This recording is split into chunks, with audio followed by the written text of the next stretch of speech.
What's up, guys? This is Corey Baker from Baker Forge and Tool. In my business, we do tons of heavy grinding every single day, and we needed a grinder that could take abuse and keep on trucking without slowing down billet production. The Ameribraid variable speed 2x72 is just that. All heavy-duty parts and framing with well-thought-out accessories that are easy to use and not bogged down with lots of tiny parts. By far, the best accessory item that Ameribraid sells is their surface grinding attachment. It is absolutely foolproof and the best in the industry. With quick-release magnet system, there is no prying your workpiece off the platen. Very fast to slap a billet or a knife onto the table, engage magnets, and start surfacing with precise increments. On top of all of this, their customer support is outstanding. Eric and Kevin are always available and fast to help with any situation. If you're in the market for a top-of-the-line grinder, or maybe just an accessory to add to your existing setup, go to ameribraid.com and use the code HUSTLE100 for $100 off any grinder package. All right, next up, the Hustle and Grind Podcast.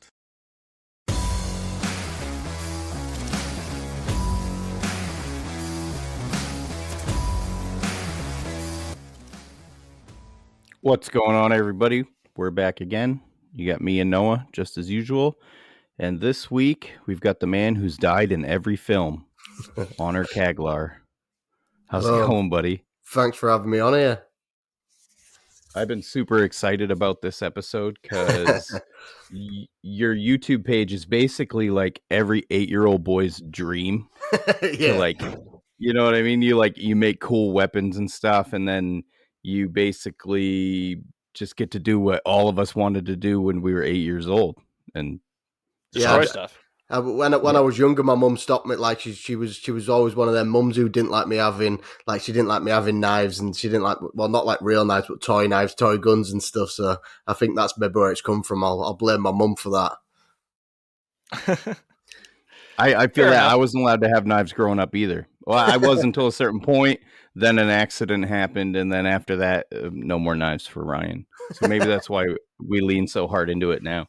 Yeah, I think it is, yeah. Plus, I sort of feel like now I'm actually mature enough to have knives, whereas when I was younger, I do understand that I probably wasn't. I definitely wasn't. Yeah, I think when I was like 10 or 12, I made a slingshot and I shot a bamboo skewer through my hand. So that was about the time when my parents realized that maybe I shouldn't be allowed to have some dangerous objects. Just with a bamboo skewer through your hand.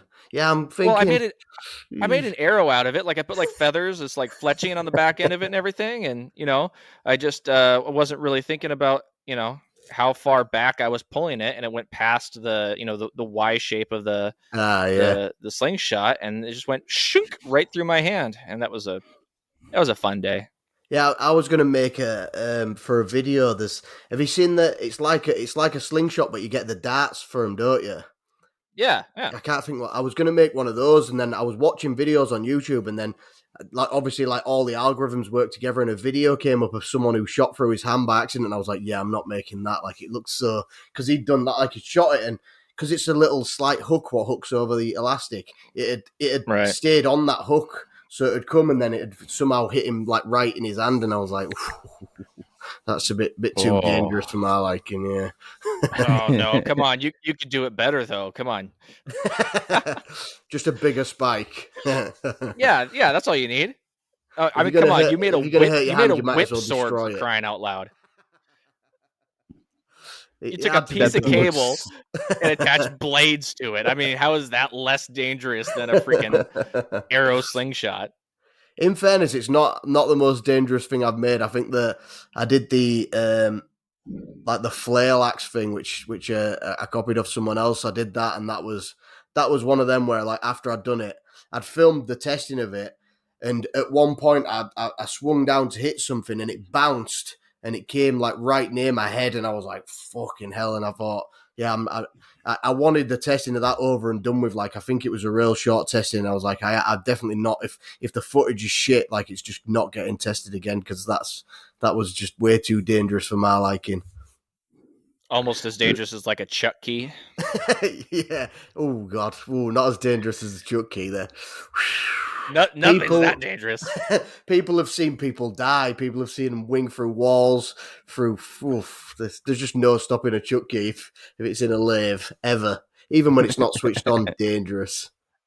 Okay, so I have to ask. So like, so for those of you that don't know, Honor made a video a while back where he put his glove intentionally in the chuck of a lathe, and it was freaking hilarious. But then he also left the chuck key in it and then turned it on, and it flipped down onto the floor. It was fine.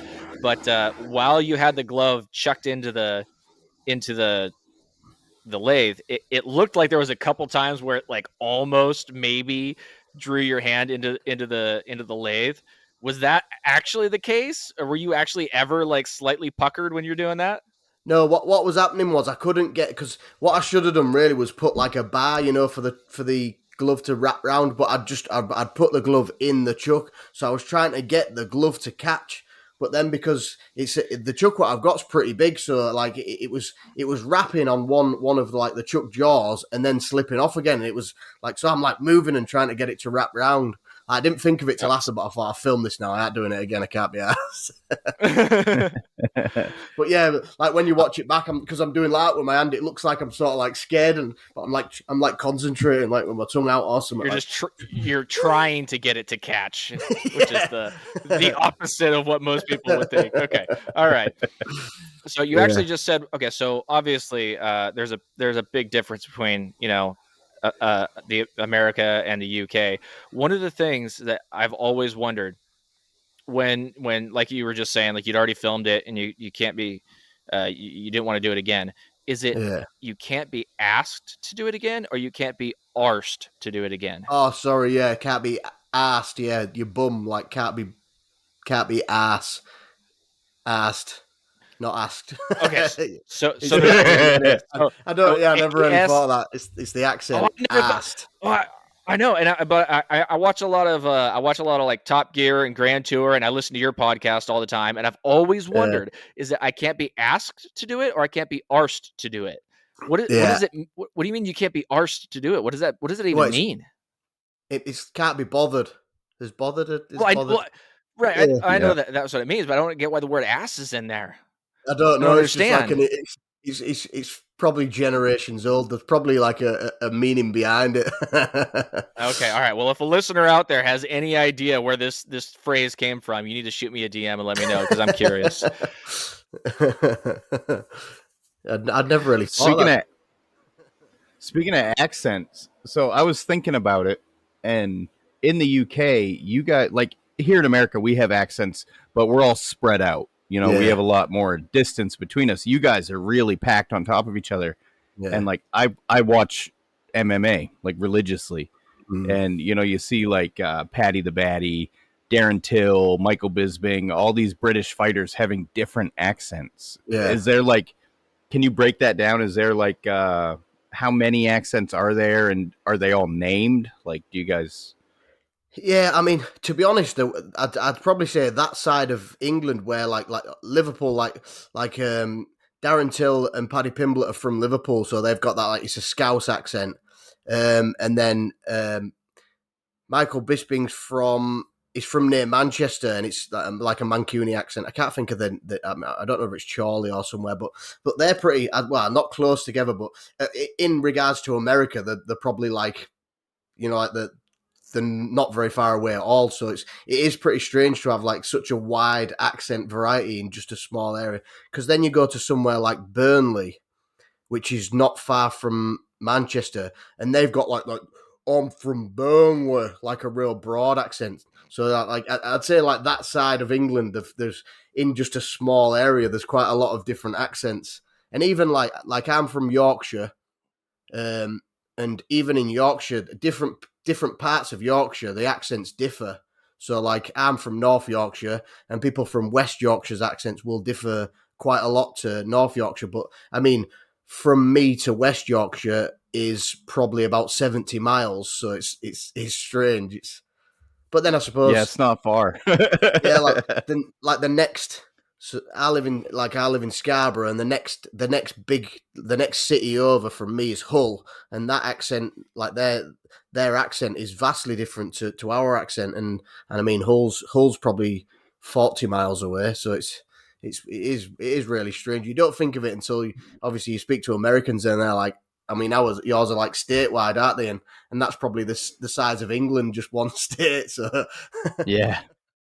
Well, even worse. I mean, because like I have I don't think I have an accent, but I live in the Northwest, and I would say the way that I would consider myself to have an accent is probably like 5 states, maybe. Mm, I mean, me, Idaho, uh, Montana, probably the Dakotas. I mean, it's all pretty much the same.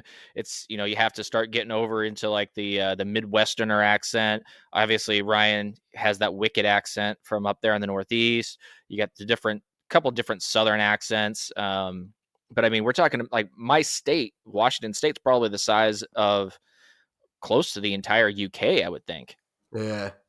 I sort of, So that's I sort crazy. of, I think like because I'm sort of, well, I'm not really a history buff, but I am into my history, and I sort of believe, in my opinion on it, is that because we've been invaded by so many different countries and whatever, and it hasn't been let's say like the Vikings are a prime example. Like the Vikings invaded the UK, and they only took over so many different parts of the UK. And like obviously where I'm in Yorkshire, like the Vikings took over York and they had a King of York for quite a long time when it was Jorvik.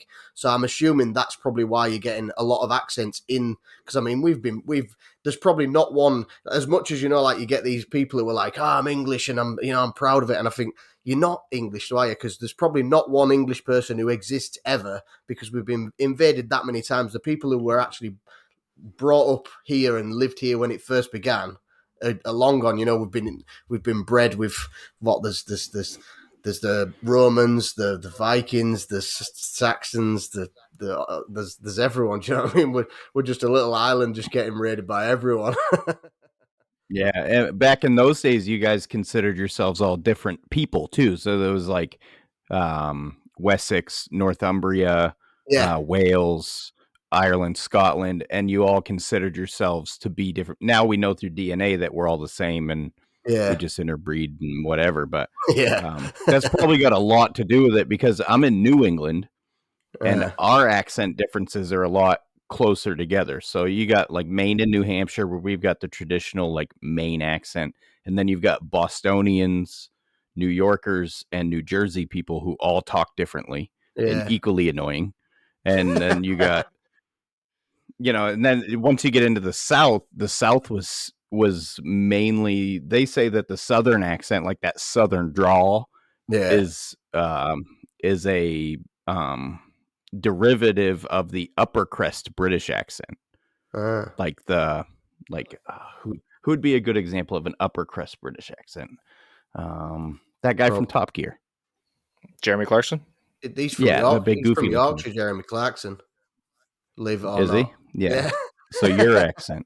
Well, he has got. Um, He's obviously gone to a better school than me, so he's not got the accent. But he was born in Yorkshire, yeah. But yeah, he's got a sort of a well spoken accent, yeah. More of an English, as you would sort of think, yeah, accent. like a Michael Caine. Like Michael Yeah, Caine. yeah, There That, you yeah, go. yeah, yeah. That's a good example. yeah, Well, I Yeah. wonder if it also has a lot to do with the fact that the U.S. is a much younger country than the UK. Like, because the UK has been around for hundred. I mean, how old's the U.S.? Like what, 200, 300 years? 200 I mean, we're almost 250 years old. yeah. yeah. It's I weird. mean, Do you know? when you, I'd never really thought of that, but I watched like one of them little mini documentaries, which was on like a reel type thing, and it was going through like certain things what we'd found like in history, and it was like, and it said something, and I think whatever it was 300 years old, and they said by comparison this is older than the USA, and I was just like, that's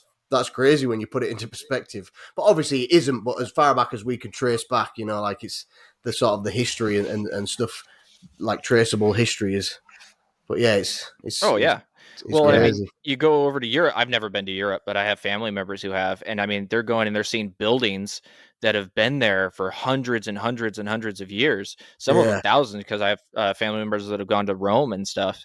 And it's like in Italy and in France, you've got these buildings that have just been there. I mean, multiple times over as long as the United States has existed, and that's just freaking crazy. So I wonder if that has a lot to do with it as well, because it just hasn't had enough time in the U.S. to dissect as far as some of those other places have. yeah, it could I'll do, couldn't it? Yeah, Speaking of that, Noah, so all the buildings over there are very old, like Noah just said. Do you ever like walk into a place and you're like, fuck, this place is haunted? This is some shit that went down in here. To be honest, I'm not really a believer in anything like I visit like that. In fact, the house that we've just bought, like we bought a new a house a couple of months ago, and this was built in the 1850s, and like I don't feel like I don't think. I mean, people definitely died in it because the woman, the people who we bought off, their parents died here, and it's.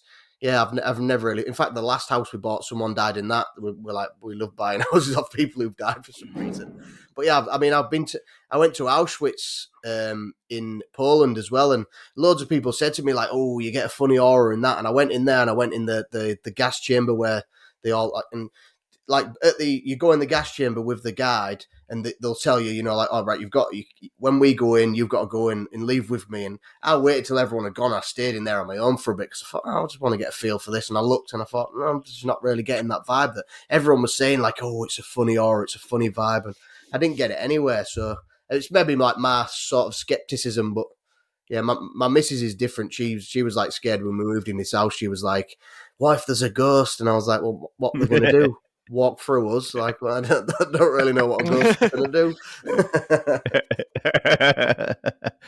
Yeah.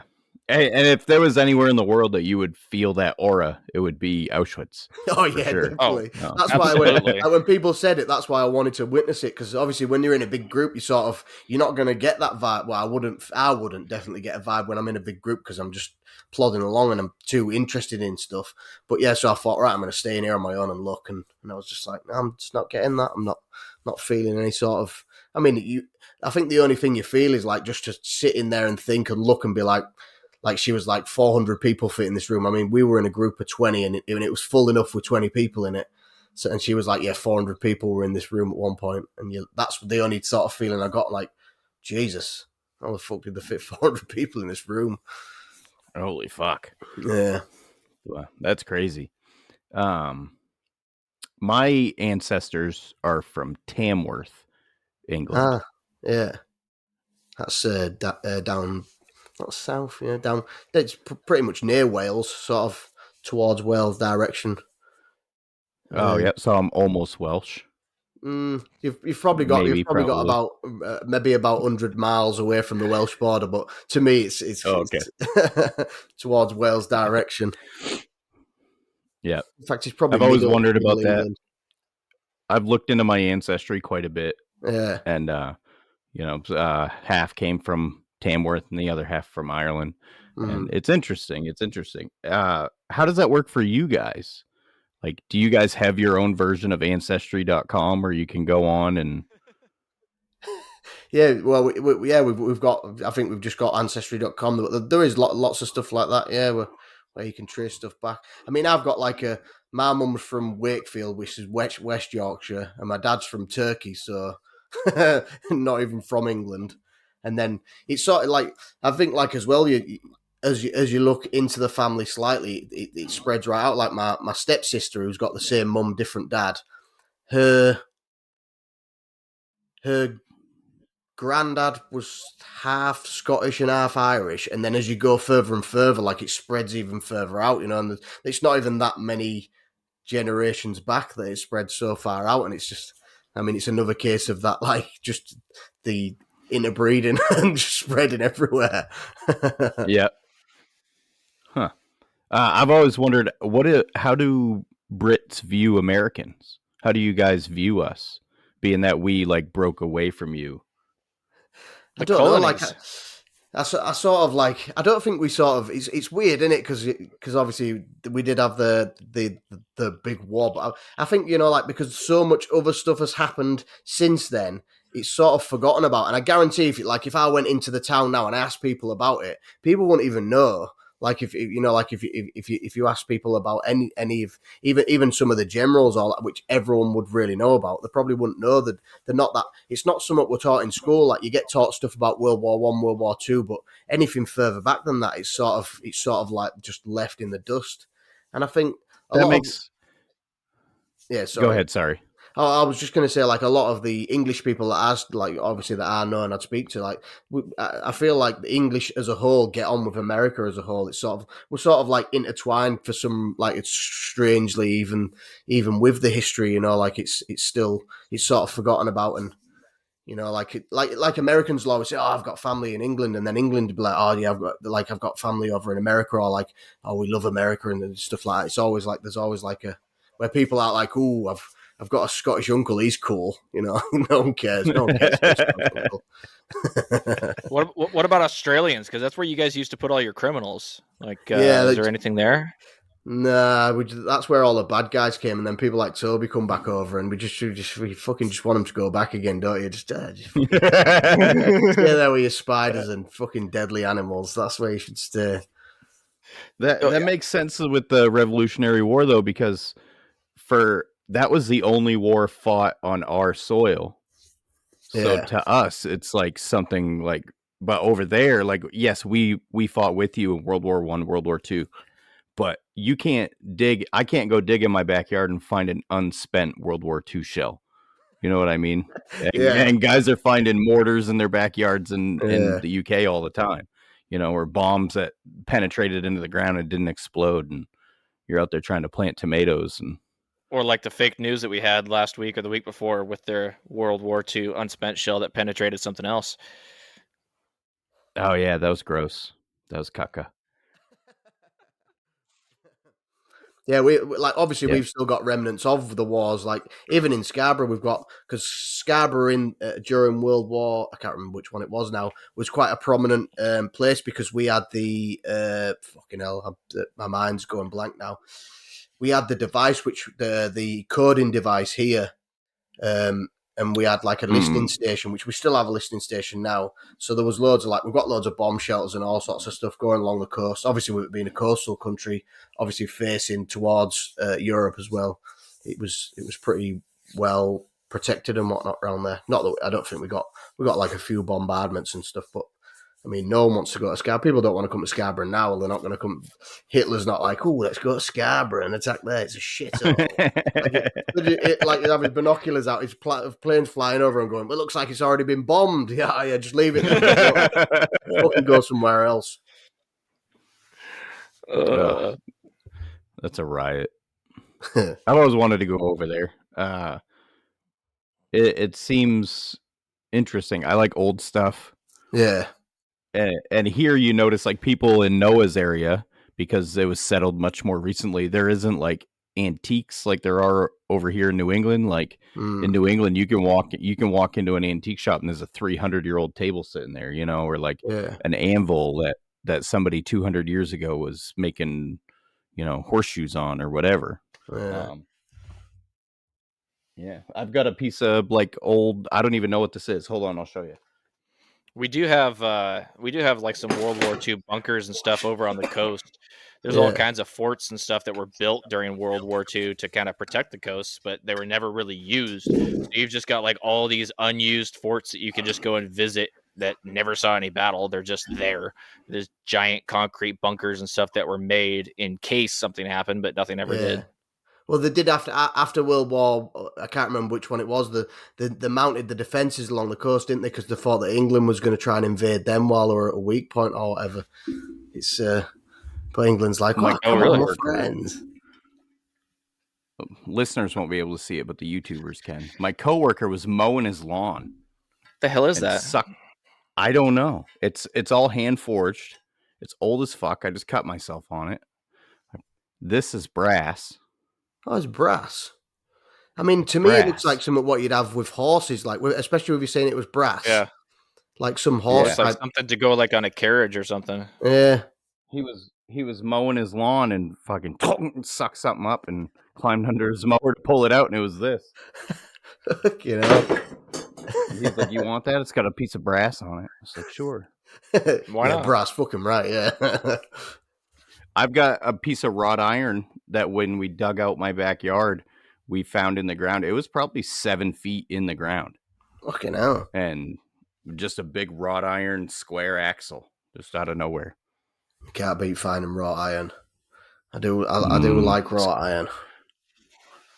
It's good stuff. Yeah, definitely. It is good Well, stuff. I live actually near the place because I was speaking to Chris Cash a bit ago, and he gets his raw. I am from a place in England, and it's actually just up the road from me.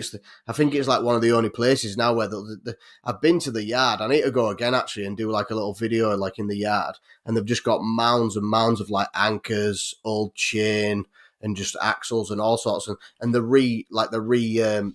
reheat it and turn it into like square bar and flat bar and all sorts of stuff, like so people can use it for fencing and whatever, like ironmongery stuff.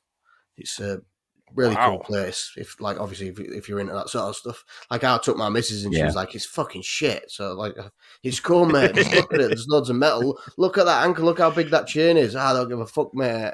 It's just not That episode you did recently without Toby, where it's just you and your wife, that was a great fucking episode. I listened to the whole thing. I'm like, this is awesome. This is great. Yeah. You guys it's a interesting chemistry. It's cool. It's cool to see. That's just how we speak to each other. I was going to say, despite the fact that she thought that we were involved with Ukraine or something, just that Ukraine was in the United States or something like that. Yeah, she's not the sharpest knife. She thought that Ukraine was in America. I was like, what the fuck, mate? How the fuck are Russia fighting Ukraine? The Russia are fighting along the border of Ukraine, which is in America, which, like, it makes no sense. Like, even if you watched a snippet of the news and saw it, you'd be like, that makes no sense. If Ukraine's in America, it can't be in America. But nah, she thought it was in America. And not to brag us up or anything, but if somebody invaded us, it'd probably be over by now. I mean, same with us though. Like, I mean, everyone in England would just be like screaming, like running, like they're saying bad words to me. And that'd be it. Invaded again. Are you guys invaded with that hypersensitivity over there, or is that like a strictly U.S. thing? Is that something that invaded you guys too? If I've heard of it yet, is it? You might have to. I'm offended. You can't say this. I'm offended. We've got it. It's not as bad, like, because I live in like where I live's a bit like it's a smaller little seaside town, and I live in a village now, so like I just live around loads of farmers, and they aren't really asked about anything. I mean, they're probably still living in the being racist. So like that's how sort of out of touch they are in the little village that I am. But yeah, we do have. So that's why you haven't been arrested yet for words. Yeah, I can do what I want around here. It's safe. You can just say what you want. It's pretty cool. But yeah, I was wondering how you got away with swinging around a whip sword in your backyard, smashing things. Yeah, luckily no one can see me when I do it where I film there. I keep an eye on the area, make sure it's quiet. What do you do with all your creations? Do you sell them? Do you keep them? Do you have like a wall, like a collection of shit you've made, or like? I put most of them on my website, to be honest. Like, for ages, like when I started, I didn't used to sell them. I just had a massive box just of pure shit. And then I built my website because obviously I was making knives and selling knives, and I had the YouTube as just sort of a separate running entity. And then I just thought, well, like, fucking why not? I'll just start selling that as well. So I started selling it. The only problem I found is, if I was actually going to build something for a video, I probably wouldn't finish it as well as I do because it's just for a video. But so I go to like that extra step, because it's the same as doing your knives, isn't it? You if you just did a picture of your knife, and you could make a knife look good, which wasn't really that finished, but you've got to send it to a customer so that they're going to go, oh, that doesn't look like the picture. So then with the stuff that I do for video now, I have to make sure it's properly finished, which I suppose isn't a bad thing. It's just it takes me a lot longer to do. Yeah. Have you ever run into any like legality issues with any of the things you make? Because I know you guys have some pretty strict laws over there as far as like only carrying knives, stuff like that. Yeah, the laws are pretty. We do have some strange laws, and it's surrounding stuff like knuckle dusters or like like if you have like the Wolverine claws that I made, I had to destroy those. You get away with it because I'm filming it for a video. And I'm not going to sell it, but I wouldn't be allowed to sell it. You're not even allowed to, it's against the law to make them. It's against the law to make, sell, or give away, or whatever the laws say. It's against the law to just have it. So if I make anything which is illegal, I have to throw it away. Which generally that's why a lot of the videos what I have done, like I made the knuckle duster from the wrenches. It was real sort of not very brilliant quality thing because it was like, well, yeah, I've got to destroy it. Like samurai swords are one as well. Like I can't think of the exact dimensions, but I made the what's it called now, the sword from the Book of Boba Fett, the Gamoran short sword, and I had to shorten the size of it because of the curvature in it. You're not allowed a sword over a certain length of a certain curvature to it, which makes it illegal. But if you shorten it and it's under a certain size, it's perfectly legal. It's fucking stupid. Like it's my god. Yeah, basically all the laws are is like so someone gets attacked with a samurai sword, the government goes, right, let's ban them, because attacking someone as it isn't already illegal, so let's ban it, and that'll definitely stop them because criminals, they don't commit crimes, do they? They'll see something's illegal, they'll stop. And they do it to make it look like like they're acting, like, well, we've banned guns, so no one will get shot. Well, people are still getting shot, but you've banned guns. So, no, it's just the bad guys. Oh, you mean the bad guys which would have shot people anyway because killing people's illegal? No. It's like it's out of touch in it, like it only punishes the good people who want a samurai sword and now can't. They were never going to stab anyone with it. They just wanted it on the wall or to play with, and now they can't because it's against the law. We have some strange laws here. We're constantly fighting to keep our guns and whatnot, and like it's weird because knuckle dusters or brass knuckles are still illegal here. They're illegal here. I can carry a handgun without a license, which I love.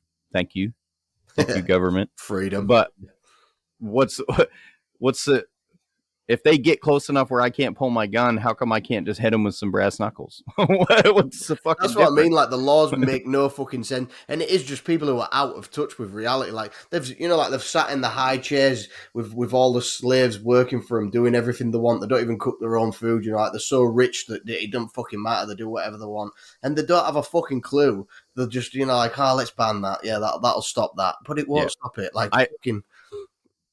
I always picture like a fat fucking loser just sitting around trying to figure out how he can restrict all the cool kids' rights. Just like stroking his dick. He's like, no samurai swords, no blades over 4 inches. There's something about those people that just infuriate me. I'm like, why you got to take it away from everyone else? Yeah. Leave me alone. It's weird because, like, in the UK as well, anything classed as a zombie knife is illegal. So, like, their definition of a zombie knife You're joking. Yeah, like, so if I made a knife and I said zombie knife, then that would make it illegal. It's fucking stupid as fuck. But then they have some rules where, like, if it's a knife with an edge and a serrated edge, it's illegal. And with the color green, because there was a company doing zombie knives with green wrapped paracord handles. And then any zombie, so like any biohazard symbol on it makes it illegal. Yeah, it's like fucking what? So because it's a zombie knife, it's illegal. How the fuck does zombies do not exist, never have existed. It's a made up thing you see in TV. But you're making a knife which is made to kill a zombie illegal. Like what the fuck? Like who the fuck writes these laws?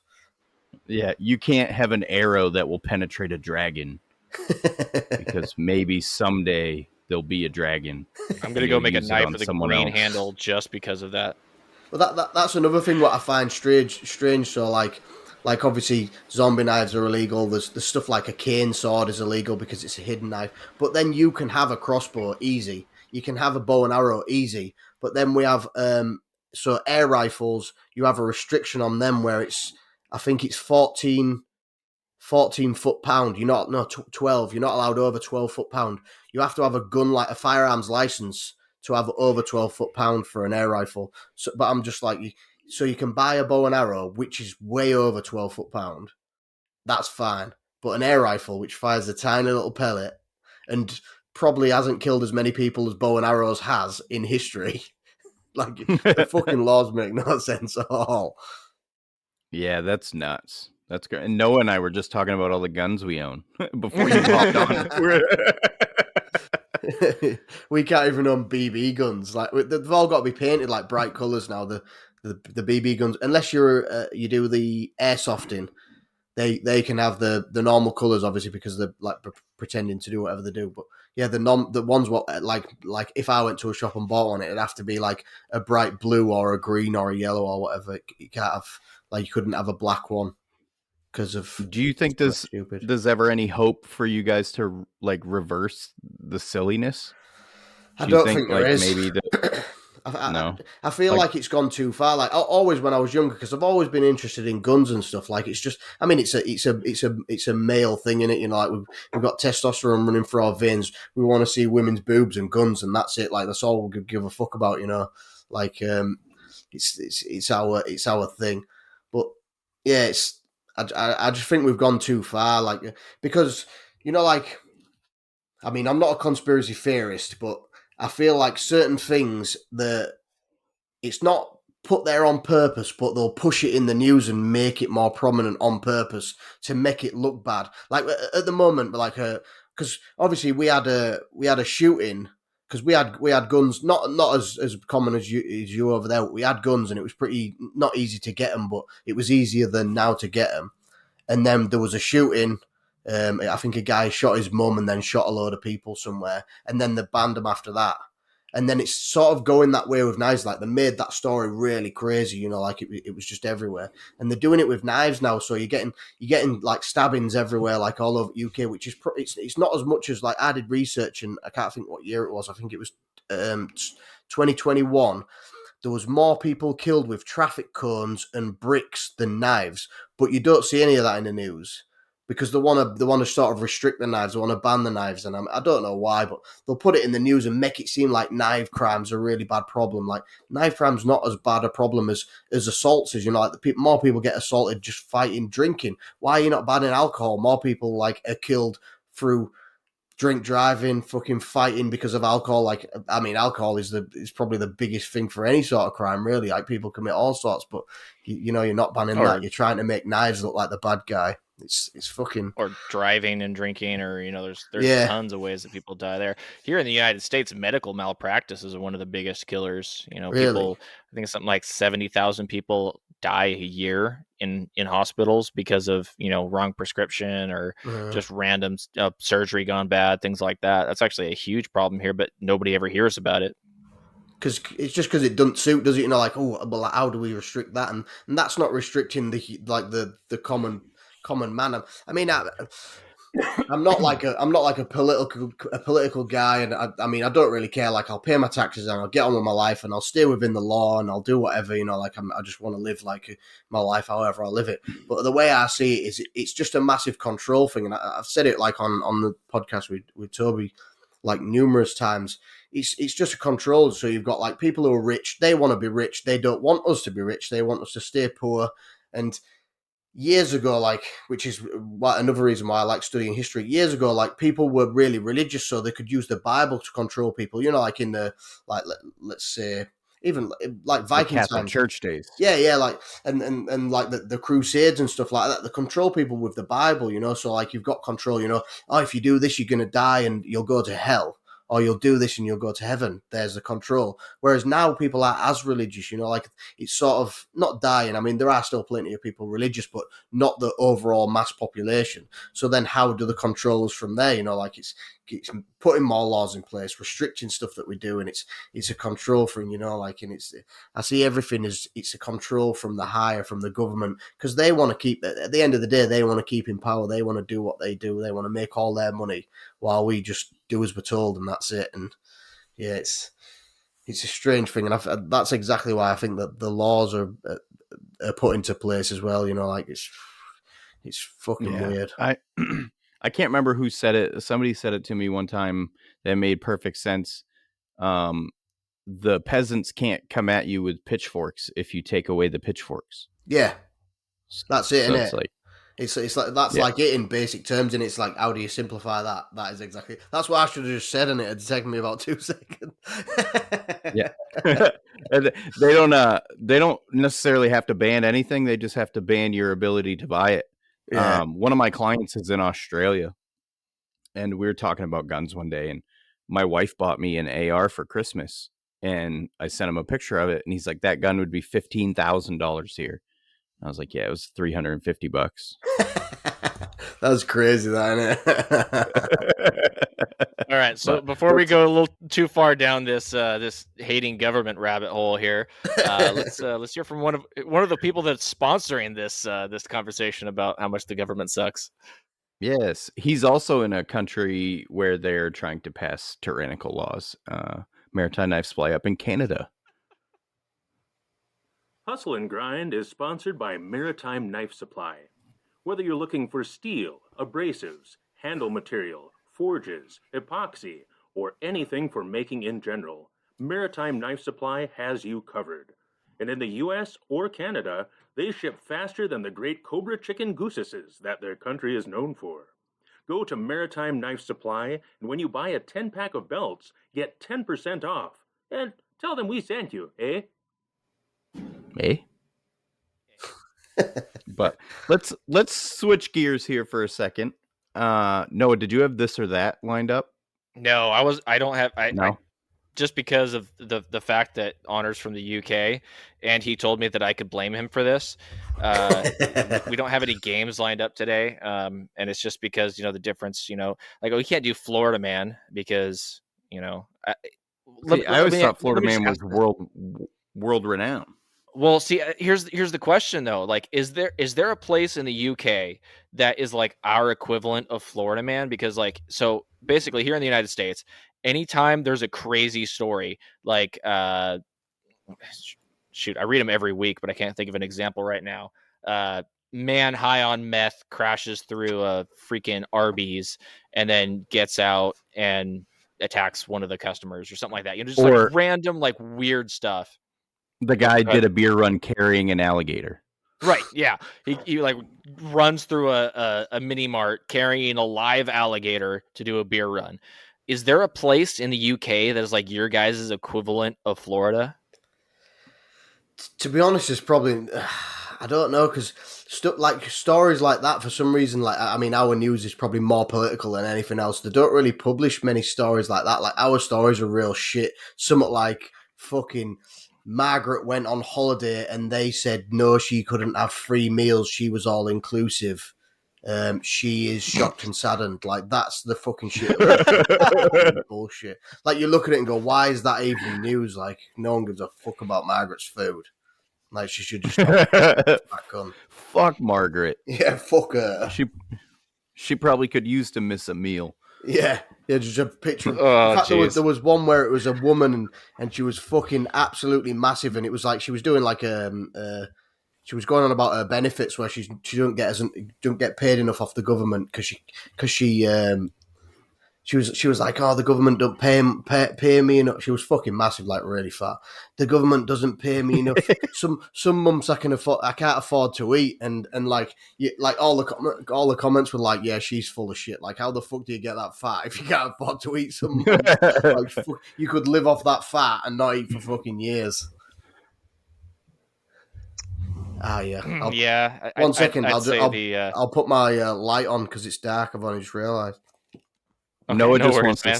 You just want to see his robe, dude. It's a royal looking robe, I gotta say, man. Like that's pretty.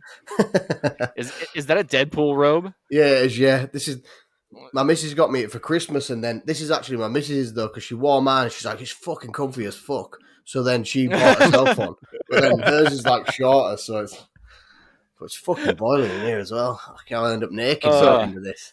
You used to fight MMA, didn't you? Yeah, a long time ago. Well, I'd say a long time ago. Probably, I think the last time I fought was before lockdown, 3 years ago or whatever it was. Yeah. That's not too long ago.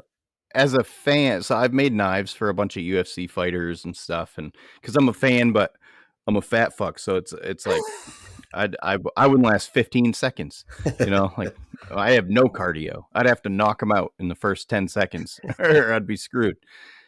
So like as a fan, I love to watch it and send knives to these people and shit like that. As somebody who's actually been in the cage, what the fuck does that feel like, man? Just like it's weird. Like I have like a weird sort of. So like all through training and stuff, I don't really get like nervous or anything like that. You know, like in the training camp before the fight.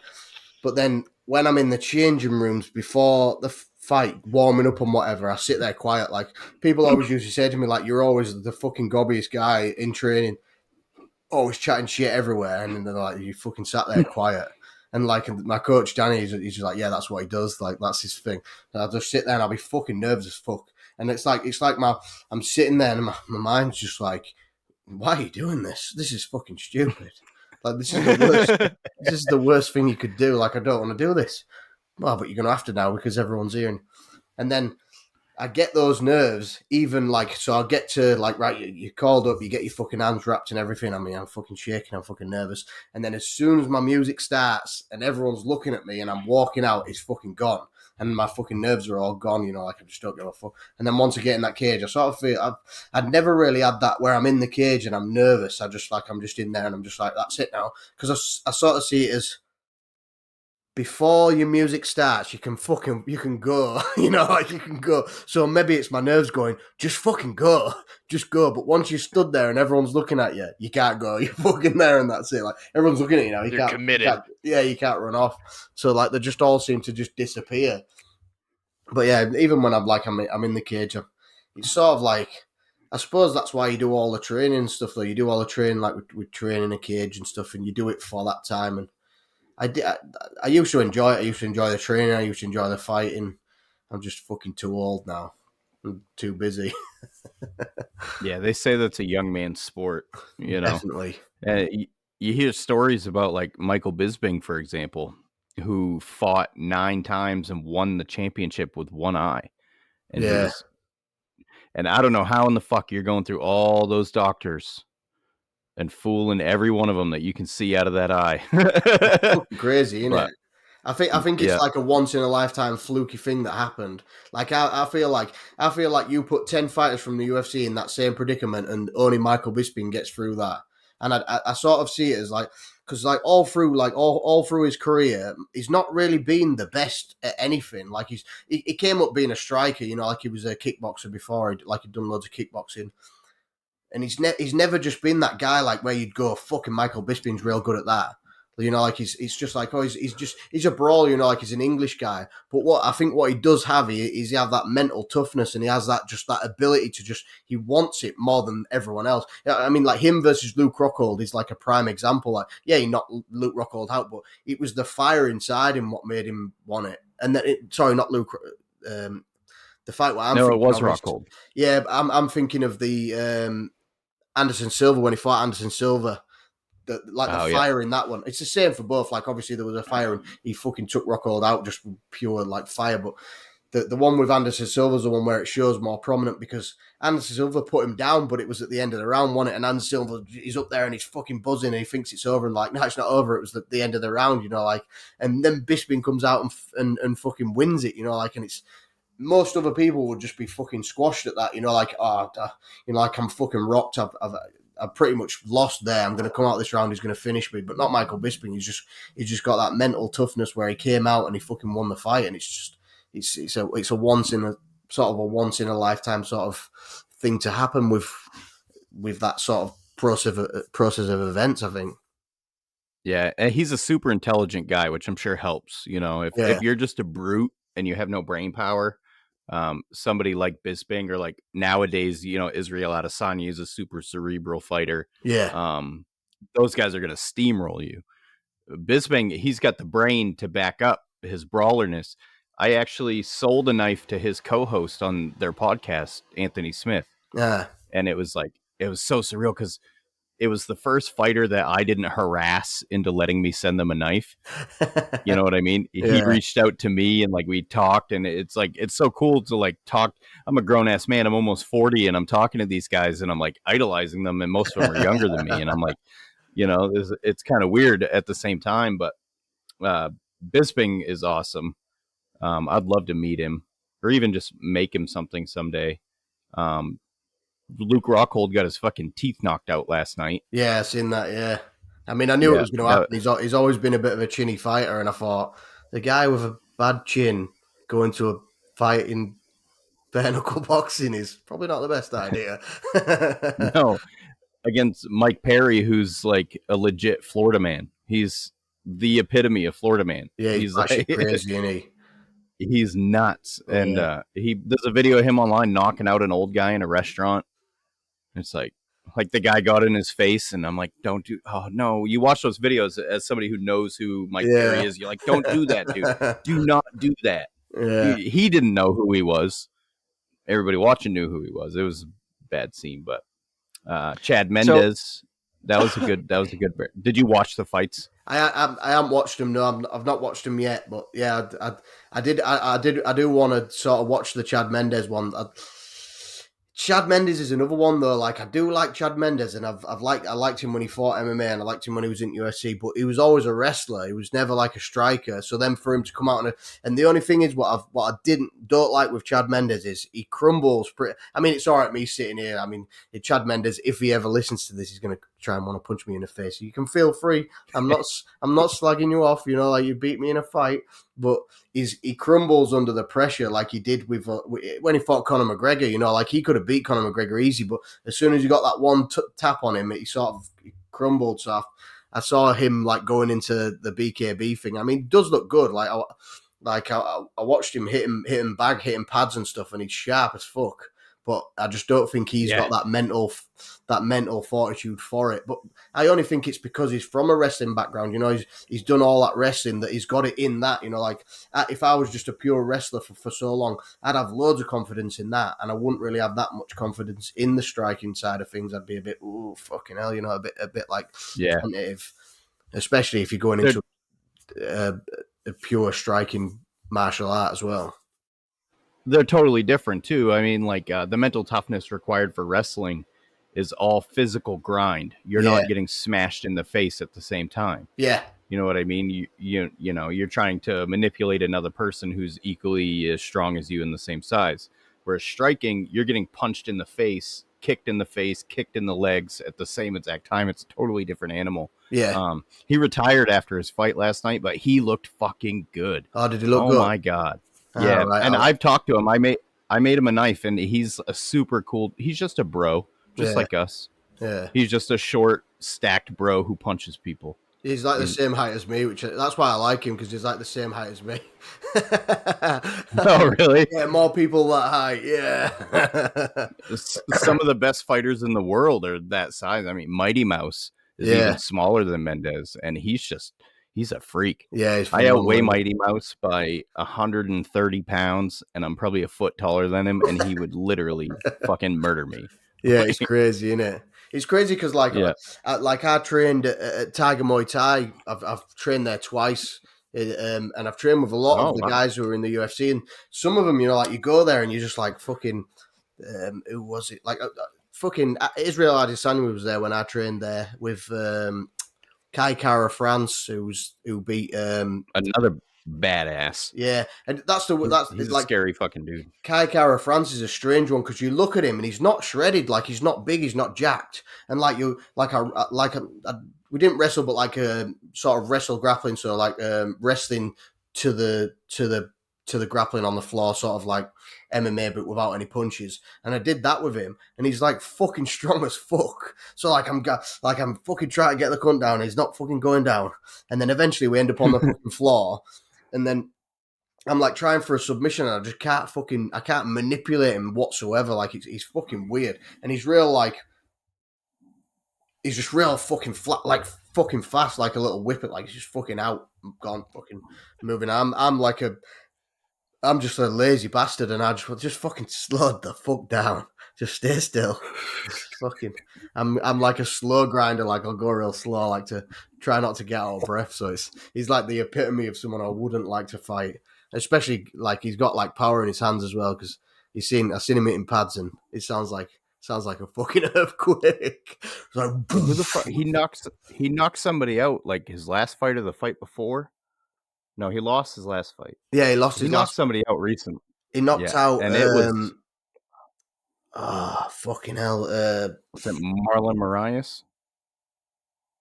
I can't remember, but all those Australians, man, those the guys from Australia and New Zealand are fucking just psychos, dude.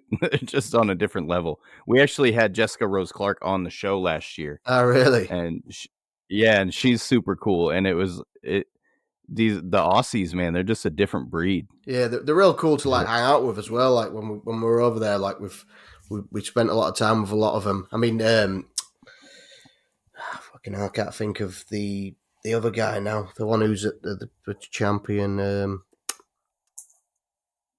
Yeah, I can't think of his name. Volkanovski. Volkanovski. Like he was there with them as well. Like all that. I can't think their fight team. They were all there, but they're all real sound guys. You know, like you'd think, you know, like if you went up to a celebrity of their status who was just a normal celebrity, in fact, let's just say an influencer who takes pictures for a living and that's all they do, takes pictures with the fucking half the fucking tit out or whatever, they wouldn't speak to you. Like they wouldn't want anything to do with you, you know, like they'd look down the nose at you, but then you hang around with them and they're just fine. They're just normal guys. And that's what I mean, obviously I wouldn't expect them to be any different, but it makes them more respectable and more, you know, like you can just go train, because you will get like, I mean, I was never one, like it didn't really sort of bother me because, I mean, I've met a lot of them through training anyway, but you do get some people who go there who are art fighters or whatever, and then they meet them and they're a bit like, oh, they don't know how to act with them, you know, they're sort of like, or they'll train with them and they're a bit like,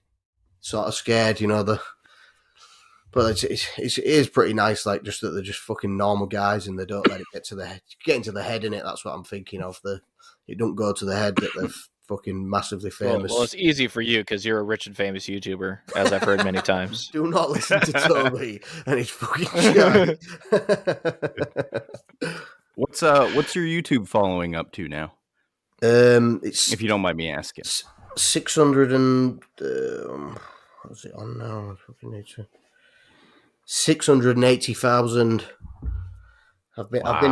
I've been at like a sort of a stalemate for quite a while, but I've been doing I signed with a company who were doing my Facebook. So like they take my video off YouTube, do it on Facebook, and they promised me all these amazing things, you know, like we'll do this for a year and you'll get all this money and all this and all this. And then after a year, they just fucking fucked me clean off. So it was like fucking nice one. And I went up to doing one video every week. And because I literally had a week to do a video, it was like fucking stacking me out, and I was just churning out so many of the same thing over and over and over again, and yeah. What are you doing, Noah? Noah's hitting buttons. I was trying to hit the mute button because I had to burp. I was like looking, and then I saw it like bouncing. I was like, "What the fuck going on there?" Ignore me. So I did kind of want to ask though. So okay, so we're talking about like MMA and stuff. So you actually were in the army before that, right? Or I don't know what the proper term is over there in the UK. Is it's the Royal Army or? No, it's just the army. Yeah. I think it's an overall term for pretty much anywhere, isn't it? Yeah, I was in the army. I was in the infantry, just a fucking dumbass bullet magnet. That was my job. Fucking bullet magnet. Bullet magnet. Okay, I think we call those grunts over here. So, so you were in the Middle East then for how long were you in for? I did 7 years in the army, and then I did 2 tours of Afghanistan and 1 tour of Bosnia. But Bosnia was obviously it's not like a war zone when I went there. We were protecting trees when we were there, like like a proper soldier. Professionals standing around, basically.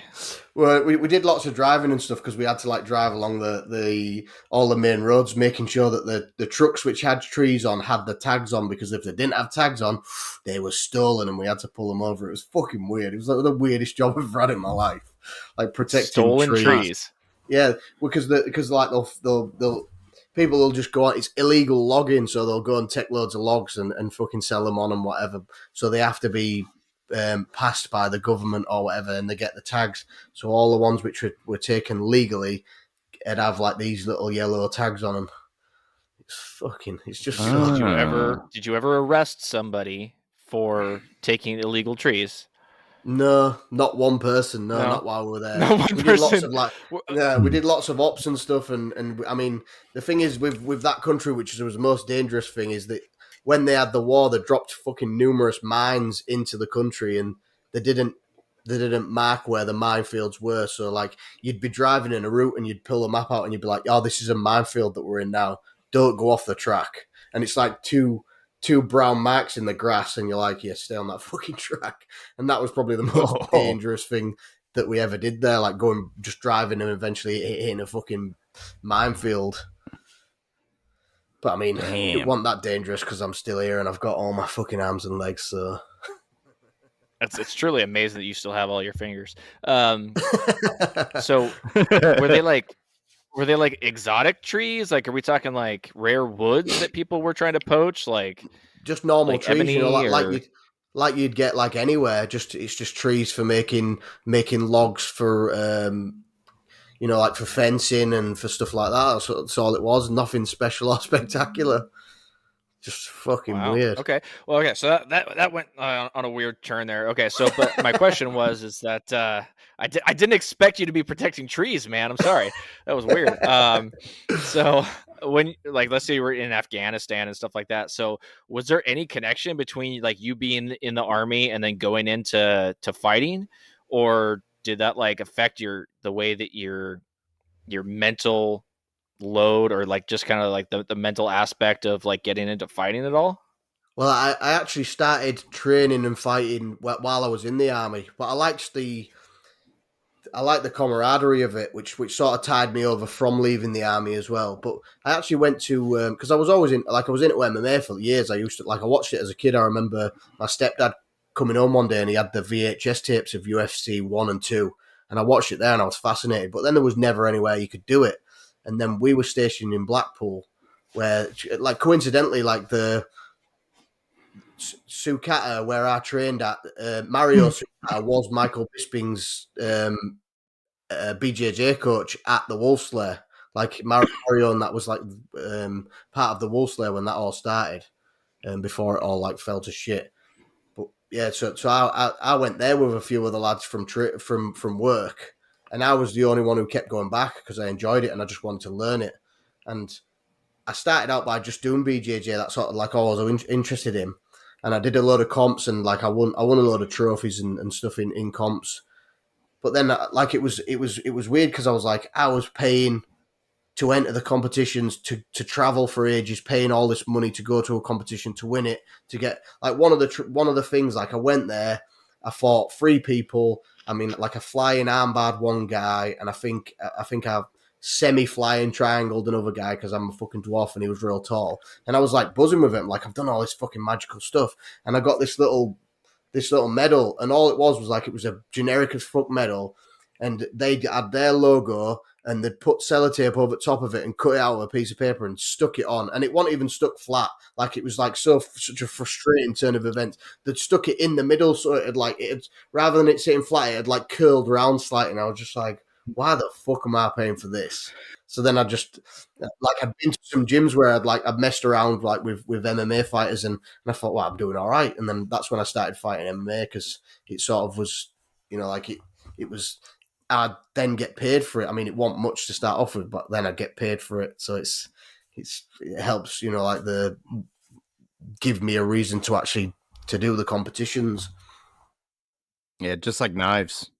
Yeah. So for the listeners that don't know what BJJ is, it's Brazilian Jiu-Jitsu. It's not a special type of BJ that he was talking about just Well, there. It could be Brazilian Jiu-Jitsu. It depends how much you're paying.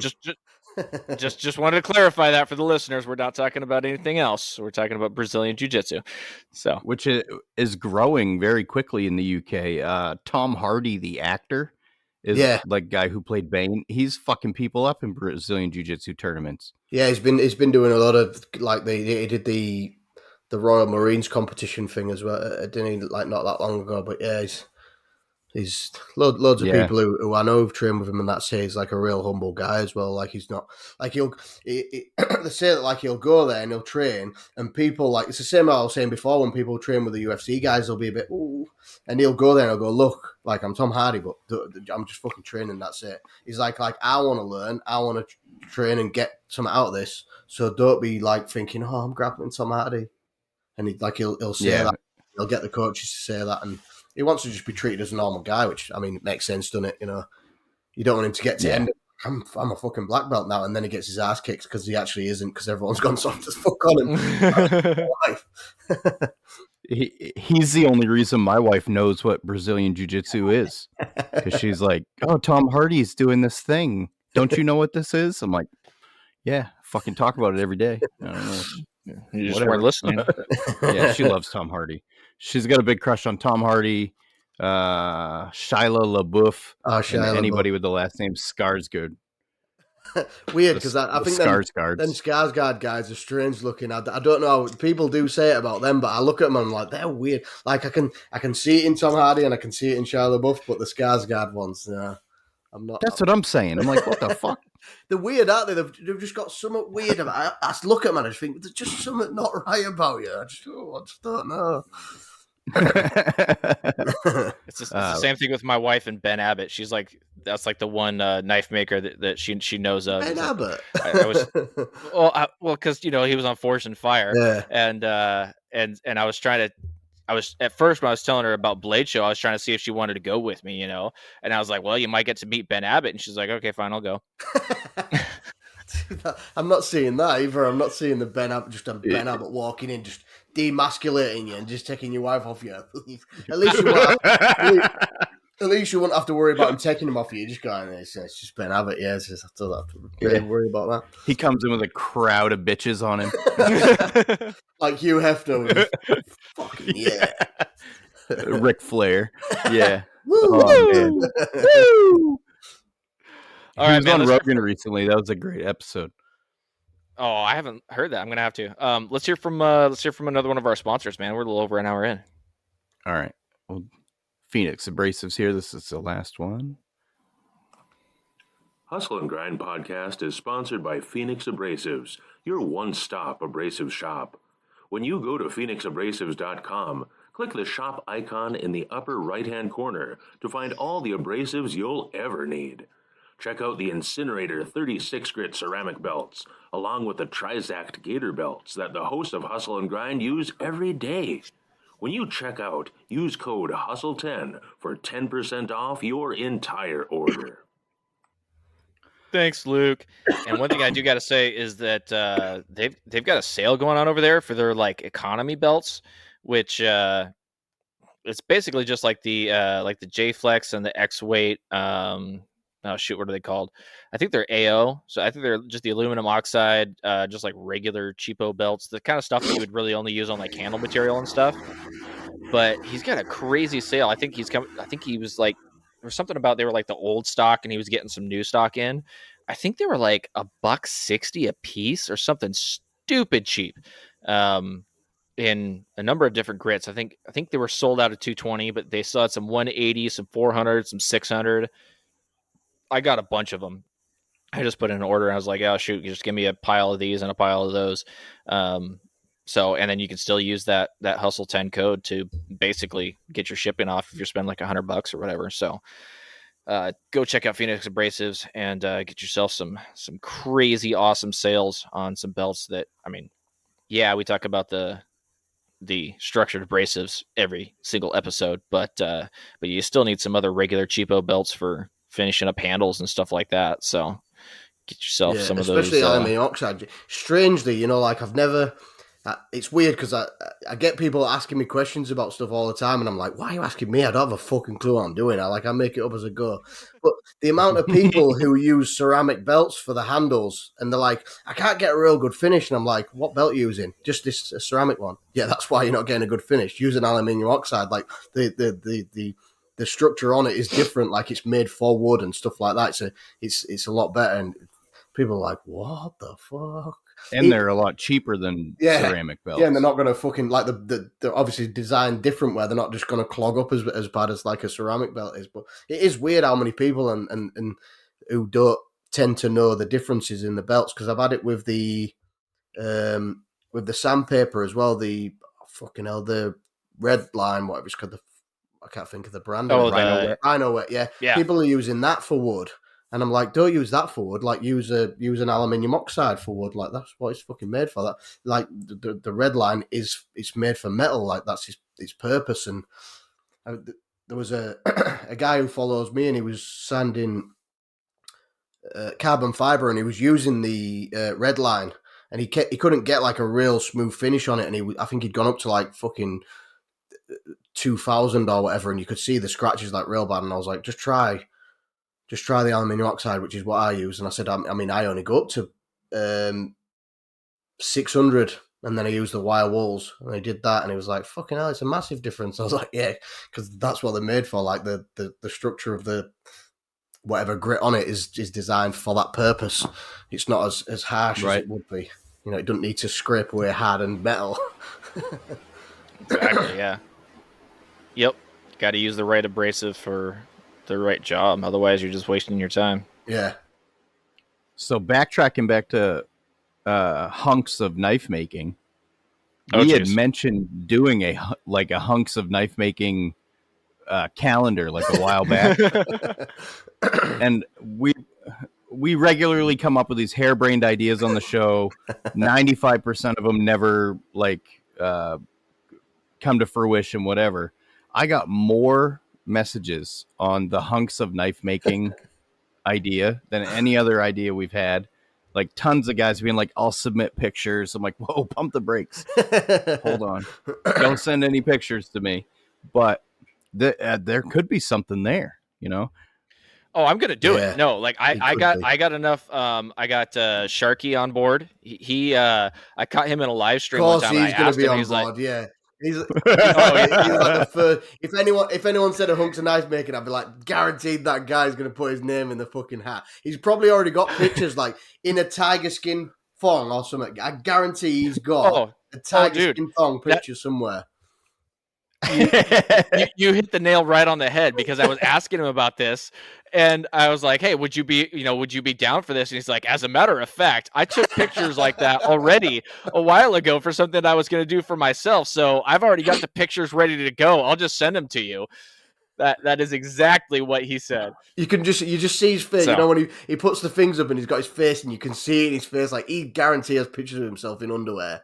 Just in case. He's probably got a picture of himself in underwear in his own wallet, just tucked away in case anyone asks. just in case he needed it, just for special occasion. Yeah, you never know. I'd rather have it and not need it. But so I've got a number of people that have already sent me this, and they're already on board. But I need we have to do this for a good cause. So we always have things that we promote on the show. Good causes that we're telling people, hey, go donate money to this, donate money to this. I feel like if we made a calendar, I feel like we got to do it next year. Because it's obviously I came on the show 2 months in with the last year. I didn't have enough time to do it, but I feel like this year, if we get everything lined up, we can have it set for a 2024 calendar, and we just got to get a good cause to donate all the sales of the calendars to. Honor, light bulb. Are you interested in that? Yeah, is this just a ploy to get naked pictures of me? Because all you have to do is ask. I'll send them. Your fucking chest has been sticking out the whole show. We'll just take screenshots. And oh God, no. There you go. Yeah. Speak a good cause. I just had a light bulb.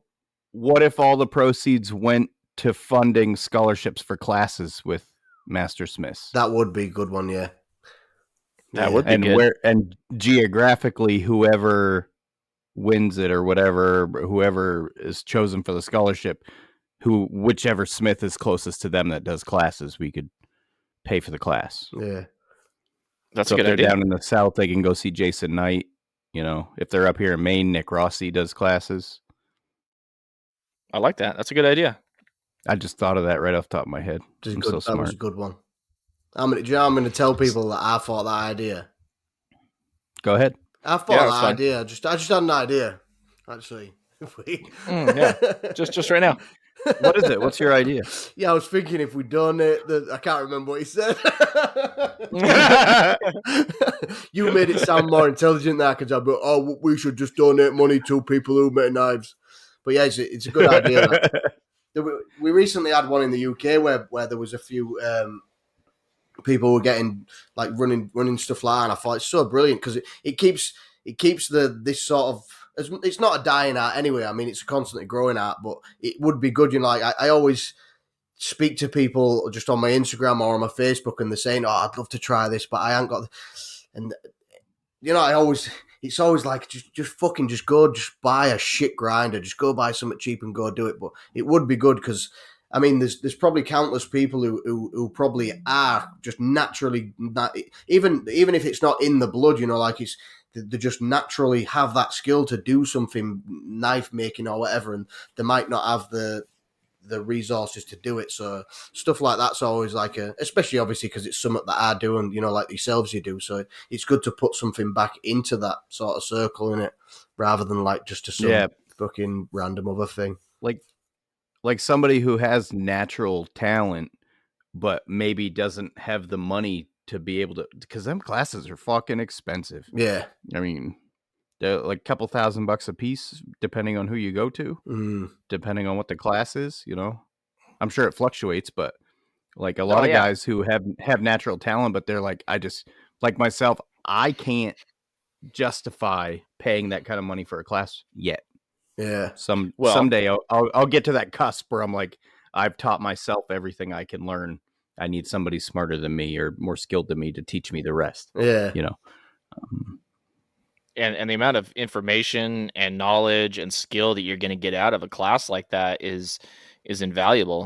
And we've talked about that in the past, but I mean, you get with somebody, you get to a certain level by yourself and you're like, okay, well, I'm progressing, but I don't know what I don't know. And so you get with somebody like that and you take a class from them and you just learn so much, and it just makes such a huge difference in your making. And to be able to help somebody out like that would be awesome. So I do really like that idea. Geez, maybe I'll ask Jason Knight. He's a handsome ass motherfucker. For a guy his age, he looks damn good. He looks better than I do. I mean, yeah. He's definitely, he's one of them guys. I think even when he's old as fuck, I mean, he's oldish now. He's like middle aged or whatever. I feel like even when he's old as fuck, he's still going to be like that. He's just going to look the same. Like, yeah, I'm going to take your wife off. Yeah, I don't give a fuck. Some guys just age like that. Yeah. So it's only April, so a little bit later in the year, I'll start reaching out to people and try and get this going, because I know there's multiple places you can go online and just get a calendar made. You just have to have high quality photos and stuff to put in there, and we'll do some graphics, men of knife making or something like that, and we'll see if we can get it made, and we'll set a figure goal, out how to do the pre-orders. Yeah, later in the year, a little early right now, but we got it set. We'll do it. We'll talk to people about it face to face at Blade Show. Hell yeah!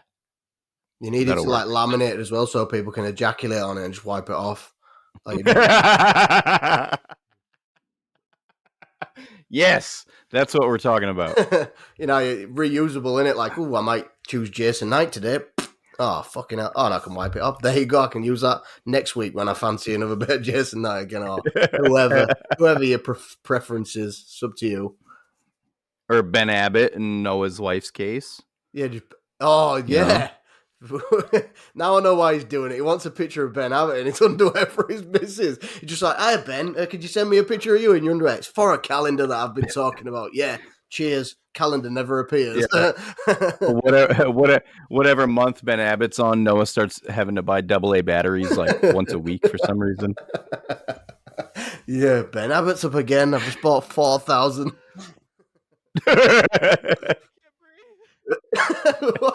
Noah's dying. Oh my gosh. It hurts so hard to laugh right now. This isn't even the after show. Oh my gosh. Oh man. I reached out to Toby because I had heard on the show, I was listening to you guys, and you were on another podcast, and Toby had said, well, nobody ever asked me to come on podcasts. So I specifically reached out to Toby and tried to get this to be a 4-man show. Yeah. So we could do like a Fire and Steel and the Hustle and Grind together. But he was busy. But he can't say I didn't reach out. So in fact, it is. Yeah, it's a Sunday in it. So yeah. Yeah, if you guys bring it up on your show, you can just have that in your pocket that Ryan did ask. He did reach out. Yeah, so. I'd also like to add as well that no one gives a flying fuck about Toby, so it's probably better that he doesn't show up. You guys have a great flow. It's awesome to listen to, like the flow of your show. It reminds me of the other podcast I do with my brother. Because like you can tell you guys are friends and you just bounce off each other. You know what I mean? It's just like a riffing for an hour. Yeah, I think it's like the right amount of equal. It's the same with you two, though. It's like the right amount in it. You know, like you haven't got two people trying to overpower each other. It works like in unison. Where sometimes you listen to a podcast and you know, like it feels like you're fucking out of breath because you're like, fucking Jesus, give me a fucking break. And you know, because they're both trying to be that guy, and it's, you know, like fucking. Yeah. Sometimes you just need that right proportion where yin and yang in it. Yeah, I think both guys have to be confident and humble. You see on, like I've heard on a lot of other podcasts, not even necessarily knife making podcasts, just podcasts in general. Yeah. You usually get one guy who in his mind is the leader of the podcast, where podcasts aren't supposed to be that way. You're not supposed to, unless it's a solo show, you're supposed to be a team. Well, unlike on mine, like I'm the leader, and that's why Toby does all work, because he's my bitch. And that definitely comes across. Yeah, that's noticeable. So I have to ask though, have you guys seriously never met in person? No, we haven't. No. That's we haven't hilarious. Well, yeah, but you and I are like what, like 1,200 miles away. Like you guys live within what? 3,400. Fucking hell. It scares me that you've looked this up. I could go. I moved from Maine to California, up and down to Toby's house about 17 times in that, because I think he's about 300 miles away. So it's not okay. really So that's farther than I thought. Okay, all right. I thought it might be less than that, but I'm sure we worked out the other day. It's about 300 miles. It's about a 4-hour drive or something like that. But I mean, wouldn't that suck if you met in person and hated each other? Like, I mean, I hate this guy. I hate him enough as it is, just without seeing him. So I don't really want to drive all the way the fuck down there to meet someone I despise, to see him in the flesh and see his fucking Australian skin, which isn't even dark, like it's light for an Australian. So he's been in the fridge in Australia, moved to England, and he's got even whiter in England. And just look at him and be like, fucking you ass horrible man. Who the fuck moves to England from Australia? Stupid idea. You were put there for a reason. Stay the fuck there. That's your punishment. Oh my god. I agree on that point though. Who the fuck moves from Australia to England? Because Australia is beautiful. He's whinging about how cold it is. I'm like, you fucking moved here. You moved to England. You chose that. Like, no one goes, oh, I might move to England from somewhere warm. Not one person does that. Toby. You guys are the ones that decided to stay there. You're like, oh, we live on this cold, dark, rainy island. Oh, hey, look, we found this giant island that's like warm and has these nice beaches and stuff. Let's send the criminals there and stay here. Like, whose idea was that? I'd love to meet that guy and just be like, you dumb fuck. And maybe, unless he went there and he was like, fucking hell, the spiders are massive. Like, oh, they'll hate this. We'll put them there. Yeah, okay, well, that's fair. There's killer snakes. Baby. Giant sea crocodiles. Yeah, I think that must be the reason I met a girl at work the other day. She came in to buy some like farm equipment. Like we have these BCS machines or 2-wheel tractors. And she looked out of place. She was tan, very fit and in good shape. Not a whole lot of fit people in Maine. I hate to break it to you. And I said, where are you from? Just said she goes, U.S. She goes, I just moved here from Hawaii. And I stopped for like a minute. And I just stared at her. I'm like, why? What the fuck? What the fuck? We have 6 months of winter. Like, why would you ever come here from Hawaii? Yeah, the milk's cheaper. Who cares? What did she say? If I could, she said they wanted like seasons. I'm like, well, you got them. Fucking okay.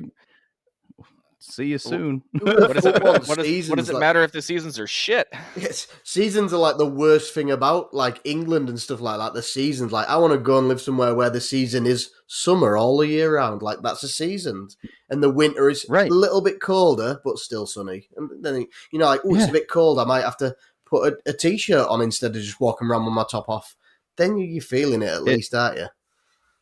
If there's any makers out there who want to swap mortgages and they live in Hawaii and they want to come to Maine and like, I'll just trade houses with you, bro.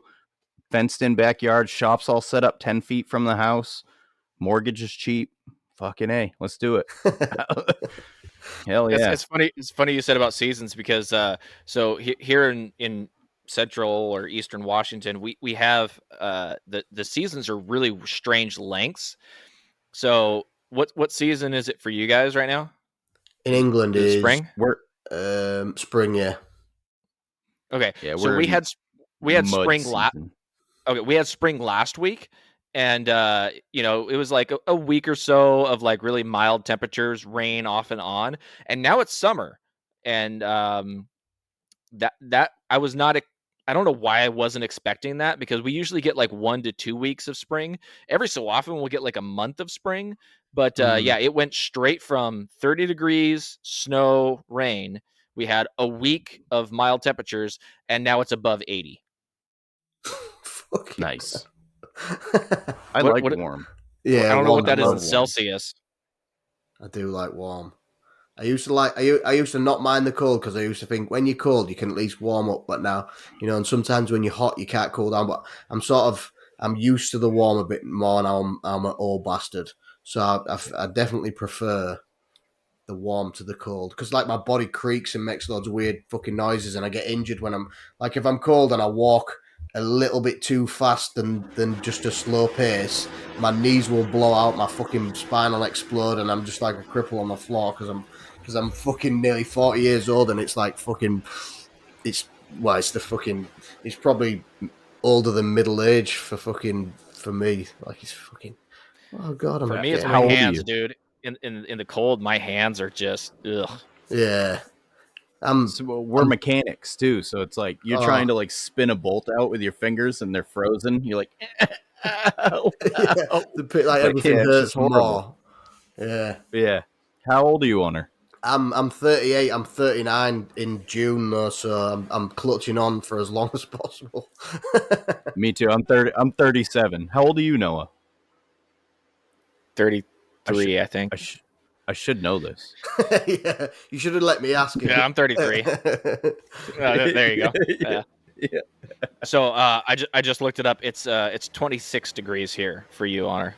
20. That's fucking hot. Like we went on holiday the week before last, and I think it was like 23, 22, 23 there, and that was fucking warm. So yeah, 26 is fucking roasting. Yeah, pretty much. I've been walking around in my pants, like my balls hanging out the side just to cool them off a little bit as well. Flip flops on. Let the goose eggs air. Yeah. But Well, especially when it was like 0 to 5 degrees your temperature here 2 weeks ago. See, that's this crazy jump, that, innit? But I did Oh, yeah. mention, like I mentioned on the last podcast I did with Toby, that I'm sure it was Neil deGrasse Tyson was saying the reason why the seasons are all out of whack and everything's going crazy now is because as the years have gone on, the planets are not running in the same way they would, because we should, like obviously they're running the same way, but the cycle's getting longer because of just time and whatnot. He said, so essentially we should have 2 more months on top of what we have now, which would put everything back in line, which makes sense because like in England we used to get a white Christmas, like obviously December it'd be snowed over, whereas now it's like February that snowed over, like and like bit of March and stuff it tends to snow. And I was like, please just let him have that. Like, and then I can get older really slower as well. Like 2 more months in a year, that'd be perfect. So yeah, he's saying the planets are getting farther apart, basically? Is that what he's saying? Well, it's just, it was saying something about the cycle. So, like, because the cycle runs at whatever, I mean, it might just be, but we're out of whack with, but he said what essentially should have happened is I can't remember exactly, but let's say every 10 years, we should have added an extra day or an extra week, one or the other. And he said, and then it would have kept everything in unison. And he said, eventually, obviously, it'll go all the way back around where everything will be back in time again. Everything will set with the months. But, it's because we made the months up to suit those. And, I mean, we did the daylight saving or whatever we do, and we change stuff and swap and change it. And we really should have added that on as well to put everything in perfect whack. But I mean, It would be crazy to just be adding a week on every year and be like, oh, you've got one more week till Christmas, kids. Well, it was less last year. Yeah, fuck off. I'm fucking saving money up more for a week. So eventually summer will be winter and winter will be summer. Yeah. We'll just have to change the names. Yeah, they'll blame it on cars. Oh yeah, they'll blame it on cars. They'll say it's cars, guns. Guns. It's definitely guns' fault. People keep shooting at the sun, so and guns and cars. Ban cars. When they had that Chinese spy balloon coming over the U.S., They literally had to tell people not to shoot at it. But why tell them it was a Chinese spy balloon and then go, but don't shoot it? Like, just don't tell them, and they won't shoot it anyway. There's millions of patriots all over America who are just sitting on their back porch waiting for that thing to fly over their house. Just like... It was fucking amazing because it was funny because they started like doing the stuff like, oh, we think we've got one in England. Like, oh yeah, because America's got one. Let's have one as well. Oh yeah, what we're gonna do? Throw sharp sticks at it. Like everyone's with the bow and arrows. Like, oh, we missed it. It's miles away. Like fucking hell. And then they'll ban the bow and arrows because of random arrows falling out of the sky. Yeah, all the arrows coming down, killing people just randomly. Yeah. Oh man. All right, guys, we're an hour and 30 minutes in. I'm going to bring up knife making really quick. I know we don't normally talk about that on the show, but I'm going to bring it up really quick, and then we'll swing over to the after show after that. Onur, a lot of people don't know this, but you actually make knives, right? Yeah, I do, yeah. Okay, so I know you use this one type of steel a lot, and I don't know how to pronounce it, but it starts with a T, and it looks really cool. What is that? Takafu? Is that how you pronounce it? Well, Takafu's the company in Japan, I'm going to say. It's the company, and they make a lot of different variations of steel. But the one what I use a lot is the 67 layer. What do they call it now? And it's got a VG10 core. I'm trying to think of the name they've got on there. But it's 67 layers of stainless steel, and then obviously you undulate it to make it like a Damascus pattern. Give it a Damascus sort of pattern. So the whole billet stainless. Yeah. All the layers are stainless. They're just obviously like when you etch them, like some of the the VG10 etch is really dark, and then the cladding layers, they are sort of like varying greys, and obviously one layer is shiny as well. So I'm just kind of curious because I haven't really seen a whole lot of U.S. makers use that type of steel. Is there any particular reason that you know of that would be the case? Oh no, I'd not. To be honest, I'd not. It's not something where I've posted it and people have said anything, that they don't use it. But maybe it's because we're about 7 centuries behind in making Damascus, so we just buy ours. you all make yours, so you don't need to buy it. Well, the thing I see as far as like stainless Damascus, really the only thing I see over here is the Damasteel from Sweden. Yeah. I see a lot of that over here. A lot of American makers using that, but I haven't really seen the Takafu kind of catch on. But it's a really different sort of pattern. Do you forge that or do you stock remove it? Yeah, well, like I'll cut it out with the stock removal, but I have to forge it in. So like. Because it's in layers. It's just in the layers. So I mean, you could like in one of them, I've ground it out, so you've got that sort of ladder looking pattern, and you can do whatever. So essentially, it's like if you did like a stack of whatever layers that you did, forge welded those together, and then put that into a billet, and then sold that to someone, so then they could do whatever patterns they want, and that's all they're doing really. They're selling us the stack, and we can do whatever patterns we want. So. I mean, you can cold forge it as well. I've done that a few times. You can cold forge it? Yeah, well, only if you're wanting to sort of undulate, because the layers are really thin. So, like, you could go along it with a ball peen, put some dents in it, and then when you grind through it, it'll sort of give it that I'm trying to think of kind of like a wavy pattern. Yeah, or like a raindrop type thing. Yeah, you can get, obviously depending on how you hit you there, you get either waves or raindrop, and yeah, so it's sort of like the world's your oyster without having to spend all that time. But I actually like it because I like the VG10, and VG10 on its own is not very. It's a good steel, but it's not. It's a lot better when it's clad with something. It's like it gives it. I don't know. It makes it a lot more durable, I suppose. Yeah, because you've got the clad on the side of it, and I like that. Takefu, is that Takefu? I think it must be because it's a Japanese company. I'm looking at their website right now. They don't just sell steel; they sell like clad metal. Like you can buy door handles that look like makume. Oh, really? Yeah, pens, all kinds of stuff. I don't know, but it's all in Japanese, so I don't know what it says. But I don't know if that'll come up. That is a long name. Yeah. Yeah. Well, essentially, it's Takefu Special Steel. Takefu Special Steel Japan, but Takefu. Yeah, so it's the same website I'm on.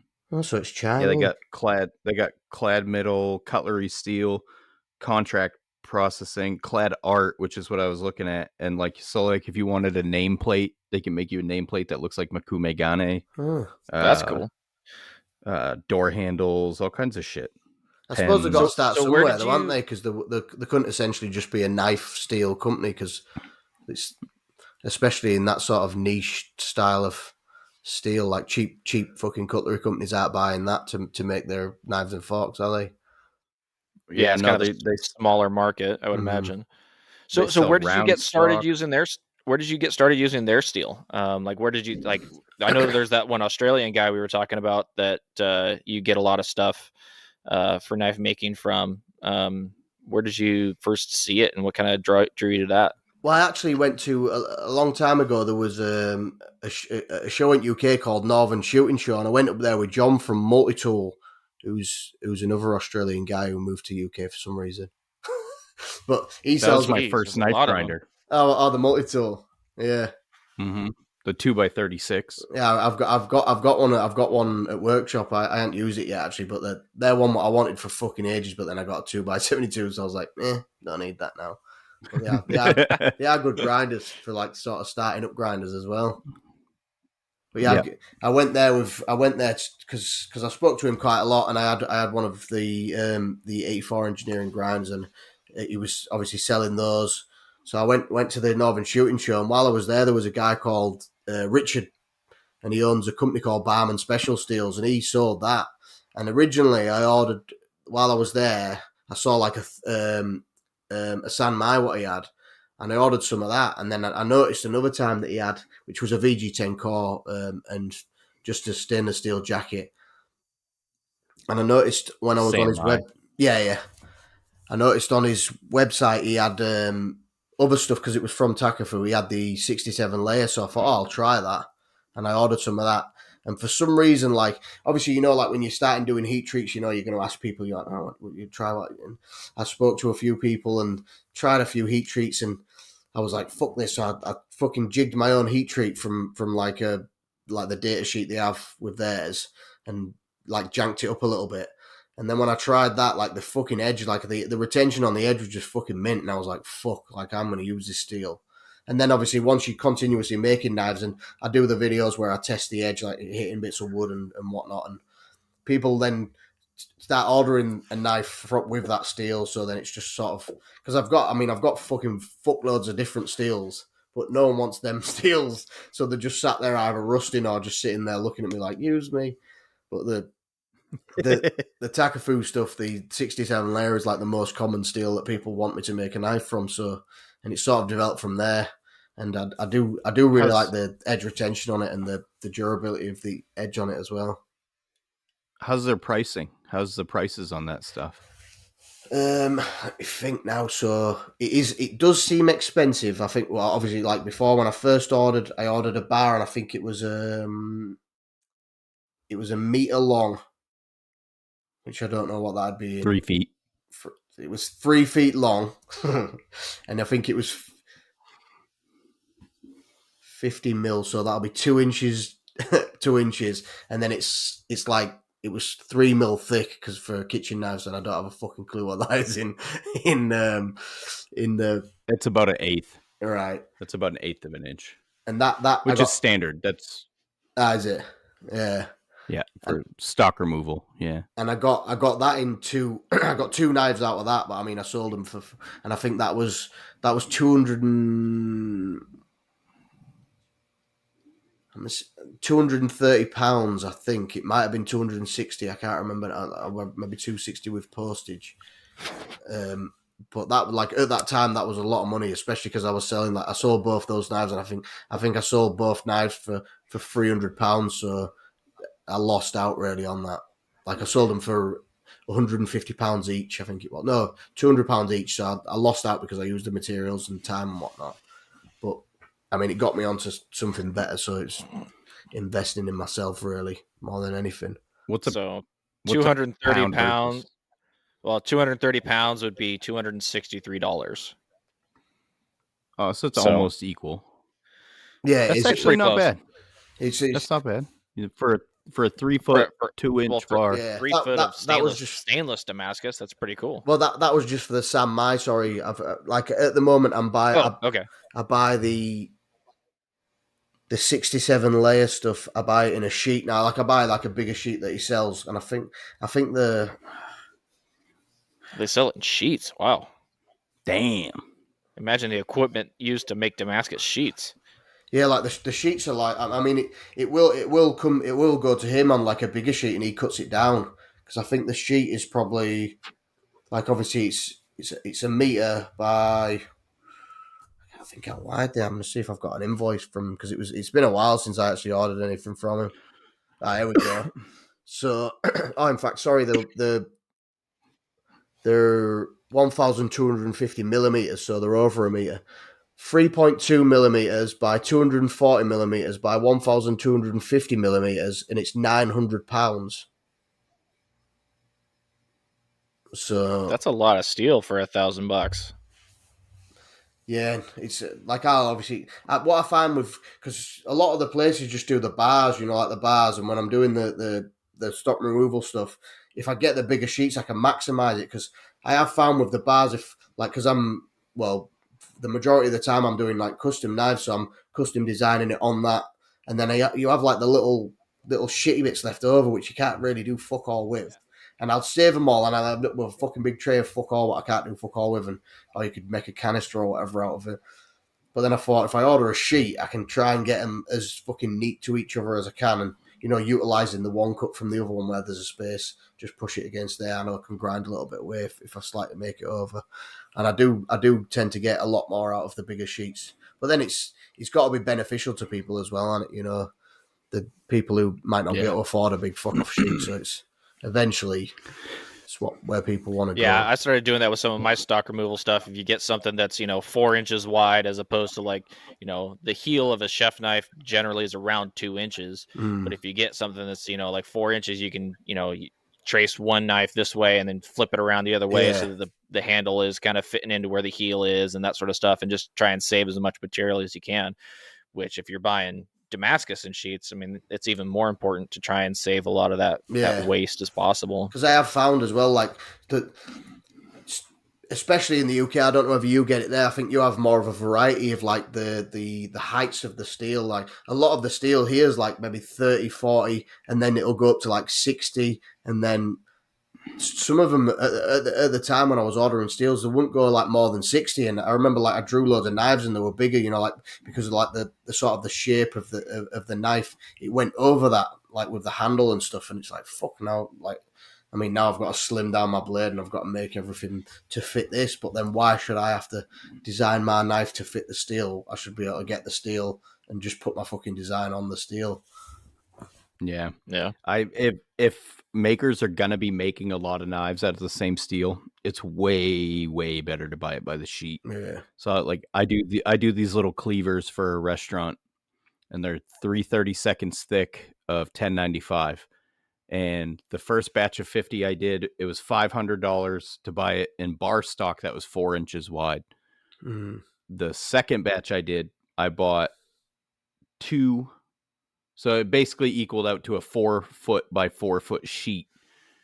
And so the first batch was $500. The 4 foot by 4 foot sheet was $7, and I could get 146 out of it. Yeah. So it's way more cost effective to buy it by the sheet. And that's I mean, that's as much as like we don't want to rinse people for money, but I mean, we don't want to be in this to not make fucking money either. Like, we want to make money. We want to.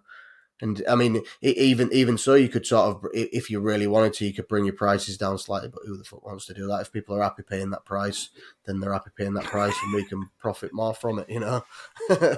We're not really in here to make friends, are we? We're in here to, well, we're not here to get rich. It's not really a rich man's game, but we're in here to make enough money and do something we enjoy doing. There's no right.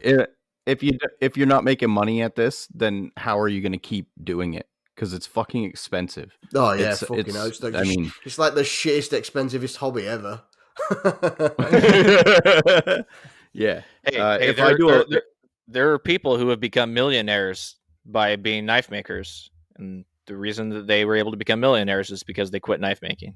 Yeah, that sounds about right. Yeah. If I do a lot of heat treating in a month, my electric bill will go up by $400. Really? I mean. Yeah, it's just some little things, that add up. Noah and I have talked about this before because he's in a very cheap electrical area. I'm in an area where they fucking rape us. They run it right to us. It's weird because, in the UK now, we've got like some fucking whatever crisis that the fucking government want to rinse us for more money for. But on the site that I'm on with the workshop, the bill, like at the moment, it's like, say, £34 a month for electric, and that's like shit running like all the time, like. And then, so like a month where I'll do lots of heat treated, it's probably a couple of pounds more, and it's strange how like it. But I don't know whether maybe they get a sort of a different pricing because it's a big sort of campsite with loads of different offices, loads of different buildings on there. But I seem to get a really good price. I mean, my wife, she's got a tattoo shop. She pays more in electric for a tattoo shop with just a tattoo machine running and lights than I do for a fucking knife making place, which I've got fucking all sorts of like heating stuff, the grinder, the fucking everything running God knows how many hours through the day. So it's weird. Yeah, my brothers own a tattoo shop, and their light bill's like $60 a month. Fucking hell. For the tattoo shop. She's paying like £400 a month, like for electric. Holy crap. Not every month, but some months, I'm like, that's a fucking, man's 30, and I'd guarantee I'm using more electric than you. Like, way more. They were just like, all right, guys. Well, I think it's time. That shit. I think it's time to go ahead and call this a show. We do have on the tattoo question. We do have something that was submitted by one of our Patreon listeners. He wanted me to ask you a question about that, and so we're gonna tackle that in the after show. So if you are not a Patreon member, I'm sorry, you don't get to listen. Yeah, if you're not a patron, you can go fuck off. Oh no, actually, don't fuck off. But join up to Patreon as well.